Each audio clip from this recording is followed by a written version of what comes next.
Does human rationalization of selfish behavior is all infected by the thinking virus? Some people say that selfishness and hypocrisy are more terrible than viruses. But is there a possibility that selfishness itself is a virus, or that the human brain is infiltrated and manipulated by some invisible virus to force human beings to obey it, take extreme actions on things that harm their own interests, and do things that violate the norm and are unconventional? The existence of these invisible creatures did not happen overnight. On the contrary, these creatures have been mentioned in various traditional cultures, customs, religions, spiritual education, myths, etc. One theory is that humans are mentally attacked by negative creatures, parasites, or viruses, inducing humans to have negative thoughts of separation, anxiety, anger, fear, and negativity. And these creatures suck these depressed emotional energy away as food. In the American Indian tradition, this thinking virus is called Wetiko, which is an evil spirit that invades the human mind, and the obvious symptom is that it operates secretly through the blind spot of the human psychological unconscious, making people indifferent to their own evil behaviors such as selfishness, jealousy, greed, contempt, and coveting the powerful.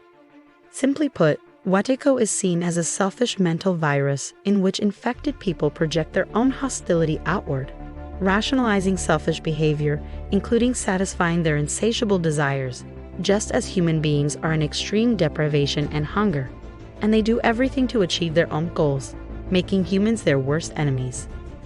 Historian Jack Forbes mentioned in his book Columbus and Other Cannibals that American Indians said they were infected by Wetiko when they came in contact with the first European pilgrims.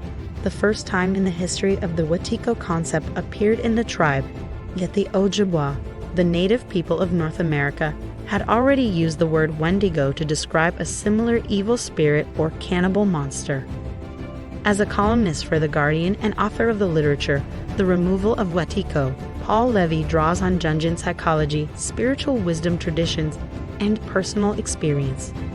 Paul Levy believes that Wetiko is a contagious mental illness that spreads collectively around the world, a parasite that attacks the human psyche.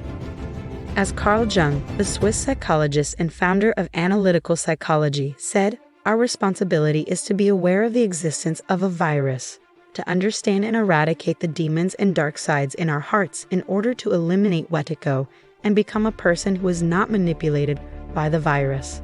Selfishness is not a disease of modern society, but an old one that we have not yet managed to eradicate. The evil virus has ruled the world and controlled us for too long, and it is the root cause of every crisis we face, whether it is climate change, the threat of nuclear war, social injustice, political malfeasance, financial corruption, endless war, etc. Behind different names describe the same vicious mentality, which has had a terrible and far-reaching impact in human history. If we pay less attention to Wetiko, the stronger and more dangerous its invisible infectious power will be. If we do not feel that our inner conscience is struggling and continue to do whatever we want for our own selfish desires, even at the cost of harming others, we will eventually be collectively infected with abnormal mental illness, and the order of the new world will eventually not be able to return to the right track. Trust between people will collapse at any time, and human beings will continue to lose to this invisible virus and lose everything.